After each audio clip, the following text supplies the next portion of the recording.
today in this section is Judith Bean's paper, and it's called Strong Language in the Discourse of Two Texas Women. Thank you. The allergy season is upon us. This is a shortened version of a much longer work and suffered from the cutting, but I'll do it anyway. In this paper, I'm investigating differences between two women speakers along several sociolinguistic variables. Their use of so-called strong language is based on perceptions of gender, region, and social class identities.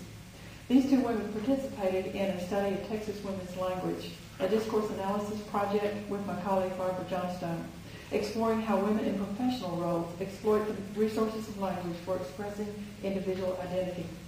The general project is connected in some respects to perceptual dialectology and language ideology, for each informant expressed particular views on their markers of Texas and Southern dialect, and each had pretty well-formed ideas about language ideologies.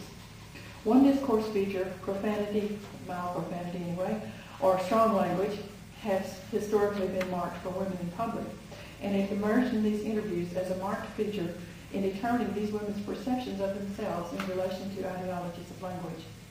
In our interviews with them, stereotypes of Southern and Western femininity served efficiently as common cultural symbols against which these speakers could define themselves and their interlocutors. We asked the women in the study about their lingual biographies, the sources of their sense of self and interactional styles. Since our overarching research question was what it meant to talk Texas, we asked questions aimed at exploring regional identity, followed by questions eliciting other sources of identity such as gender, ethnicity, age, class, and profession. These women's work, journalism, civic leadership, and labor union leadership involved skilled language use, and as women, they had encountered dominant language ideologies that might have limited their choices.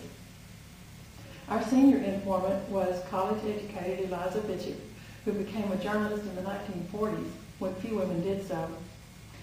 When we interviewed her, she was 72. She maintained a symbolic identification with an image of the upper-class Southern lady, but she adapted it to include features she associated with the Southwest. A second informant, Linda Chavez Thompson, started life as a sharecropper's daughter, became a labor union worker in the 60s, and is now the executive vice president of the AFL-CIO. We interviewed her in San Antonio before she became her current position. She maintains a symbolic identification with the working class she represents. Struggling to gain acceptance as a professional and woman labor union leader, Chavez Thompson had a fairly complex and negative orientation to dominant ideas of gender.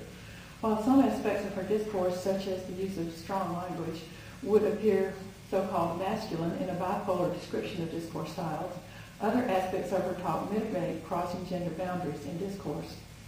Both women mixed styles associated with stereotypical Southern and male or female speech, and both sought to establish individual identity in their professions and discourse. Eliza Bishop drew overtly on the values of traditional Southern womanhood. In an interview by our colleague Delma Porter, Bishop demonstrated her orientation toward that gender model by drawing distinctions between the kinds of womanhood associated with Southern and Southwestern identity. But that was just one and seemingly contradictory discourse model on which she drew. In the interview, she employed some features associated with what she called low-key or ladylike discourse, notably indirectness, but indicated that her repertoire included registers drawn from other models. For newspaper columns, she said she had developed her own unique style. For professional and community interactions, she asserted that she used a direct, straightforward, so-called business-like style. Bishop developed a means of accommodating, therefore, the need for public visibility as a journal and community leader while maintaining the traditional values of modesty and privacy associated with the ideology of Southern womanhood. She described herself, though, as low-key, background, or in her metaphor, the biscuit that gets the peas on the fork. And when asked if she encountered, restrictions on language related to gender, she first said, "No, I never did think I had anything like that. It was always just an atmosphere. I knew I was supposed to be a little girl and lady. So I knew that when I was with Mother, I was to be like Mother, which was quiet and dignified. I think a lady, that's the only way I can call them. I don't call them women. They were ladies and they acted that way. So she was very clear in her orientation. She also appeared to disregard or reject the situational use of indirectness. She called that would be something characteristic of a sham or front lady who would be indirect to get something done. Bishop downplayed her own visibility and the work needed to achieve it. In several instances in the interview, she nominalized her actions. She also removed herself as agent of something, of an action that would happen, or she would describe the action in a conventional Southern metaphor. For example, the interviewer expressed surprise that Eliza still had an office in the county courthouse. She was 72 and sort of retired. Bishop said, well, that took some doing. I'll just leave it at that. It took some doing.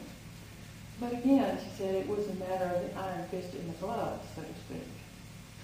Bishop's orientation to the Southern model was most apparent in her use of indirection in avoiding making any critical comments.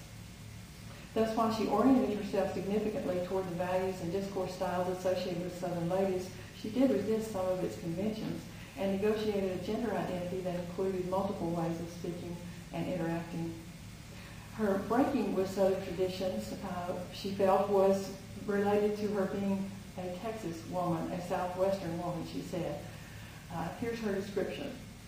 We create our own traditions here. That's what makes the Southwest different from the South.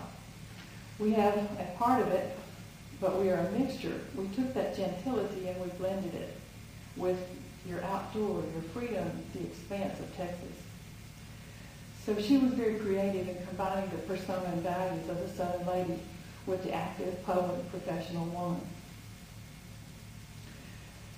She said that she used directness strategically for professional purposes. We don't have an observation of her doing that, but she was quite insistent that she did so. But she absolutely rejected the use of profanity in public. When asked about it, she stated that, quote, profanity and the other terminology, which we understand to be obscene, that was just not there when she was young, she said, and that hearing it in public, quote, sickened her because our language was meant to be beautiful. However, she seemed to believe that directness and her professional confidence had earned respect from men who really didn't welcome her in the press rooms of the 1940s. She attributed directness, confidence, and authority to being a Texas woman. She said, Texans have a way of getting to the point. They don't beat around the bush. We meet issues head on. I think we have some very capable women in this state who are articulate, and when they say something, it's accepted, no question about it. Because presence, how you are, speaks louder than what you say sometimes. Perceptions like these appear to have given Bishop a cultural precedent, an acceptable avenue to break away, at least to some degree, from cultural norms of women's avoiding public life and direct discourse styles. Differences among women in general, and our informants in particular, though, are along several dimensions. Bishop contrasts with Chavez Thompson in age. Bishop was about 20 years older. In region of Texas, Bishop was from eastern Texas, and Chavez Thompson, the North Texas Panhandle. In ethnicity, Bishop was Anglo, Chavez Thompson Mexican-American, and in their symbolic class identification. So all of these elements come together to create and help shape individual differences in their orientation to gender and their speech styles.